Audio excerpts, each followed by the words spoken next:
क्या फिर आ रहा है एक और चक्रवाती तूफान? 55 की रफ्तार से बंगाल की खाड़ी से आ रहा है टेंशन। फिर शुरू होगा मौसम का तांडव। नमस्कार, आप देख रहे हैं खबर समय और मैं आपके साथ रेयांशी। बंगाल की खाड़ी एक बार फिर मौसम के मिजाज को बदलने जा रही है। मौसम विभाग ने चेतावनी जारी करते हुए बताया है कि बंगाल की खाड़ी के ऊपर एक नया निम्न दबाव क्षेत्र यानी कि लो प्रेशर एरिया विकसित हो रहा है, जो अगले 24 घंटे के भीतर और तेजी से सक्रिय हो सकता है। हालांकि राहत की बात यह है कि फिलहाल इसके किसी बड़े चक्रवात यानी कि साइक्लोन में बदलने की संभावना काफी कम है। चेन्नई क्षेत्रीय मौसम केंद्र के अनुसार ये प्रणाली वर्तमान में म्यांमार के दक्षिणी हिस्सों और उससे सटे अंडमान सागर के ऊपर सक्रिय है। अगले 24 घंटों के भीतर इसके और भी अधिक मजबूत होने की उम्मीद है।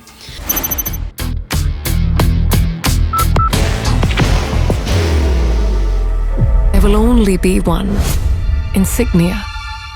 विभाग ने कहा है कि दक्षिणी म्यांमार और अंडमान सागर के ऊपर मौजूदा साइक्लोनिक सर्कुलेशन एक निम्न दबाव क्षेत्र में बदलने की संभावना है। वहीं मौसम विभाग ने साफ किया है कि आने वाले 7 दिनों में तमिलनाडु में भारी बारिश की कोई संभावना नहीं है। हालांकि कुछ इलाकों में हल्की से मध्यम बारिश हो सकती है। चेन्नई और आसपास के जिलों में आसमान आंशिक रूप से बादल छाए रहने का पूर्व अनुमान है। अधिकतम तापमान 35 डिग्री सेल्सियस और न्यूनतम तापमान 26 डिग्री सेल्सियस के आसपास रहेगा। वहीं बता दें कि मौसम विशेषज्ञों का यह भी कहना है कि सिस्टम की गति और तीव्रता आने वाले दिनों में तय करेगी कि ये केवल एक डिप्रेशन रहेगा या चक्रवात का रूप लेने वाला है। अगर परिस्थितियां अनुकूल रही तो ये सिस्टम उत्तर पश्चिम दिशा में बढ़ते हुए आंध्र प्रदेश और उत्तरी तमिलनाडु के तटीय इलाकों में हल्की फुल्की वर्षा ला सकता है। बाहर की भागदौड़ अब नहीं तोड़ेगा आपके घर का सुकून। SBM गोल्ड UPVC विंडोज, आपके घर का सुकून। वहीं दूसरी ओर अरब सागर पर बना निम्न दबाव क्षेत्र जो 31 अक्टूबर से सक्रिय था, अब कमजोर हो गया है। भारतीय मौसम विभाग ने बताया है कि ये प्रणाली पूर्व उत्तर पूर्व की ओर बढ़ी है और शनिवार सुबह ये एक सुस्पष्ट निम्न दबाव क्षेत्र बनकर वहीं स्थिर हो गई। अब इसके अगले 24 घंटों में उत्तर पूर्व दिशा में बढ़ते हुए दक्षिणी गुजरात तट की ओर जाने और धीरे धीरे समाप्त होने की संभावना है। IMD ने संकेत दिया है कि अरब सागर की कमजोर होती प्रणाली फिर से एक छोटे निम्न दबाव क्षेत्र में विकसित हो सकती है, जिससे गुजरात के कुछ इलाकों में हल्की बारिश संभव है।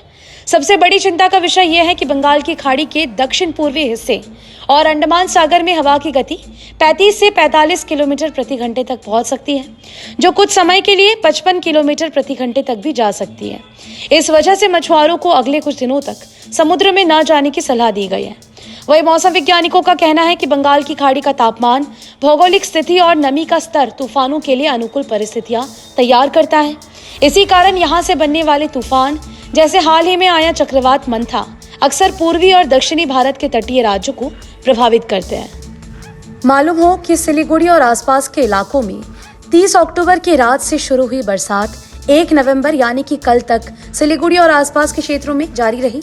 मौसम विभाग की जानकारी के अनुसार आज मौसम धीरे धीरे स्थिर हुआ है। हालांकि अब मौसम विशेषज्ञों की निगरानी चक्रवाती तूफान की तरफ है। अभी ये स्पष्ट नहीं है कि आने वाला तूफान बंगाल या आसपास के राज्यों में किस प्रकार का असर डालेगा।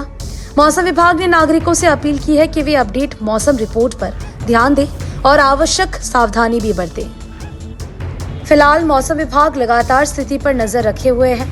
अगले 24 से 48 घंटों में ये साफ हो जाएगा कि ये सिस्टम सिर्फ हल्की बारिश तक सीमित रहेगा या फिर एक और चक्रवाती तूफान की दस्तक देने वाला है।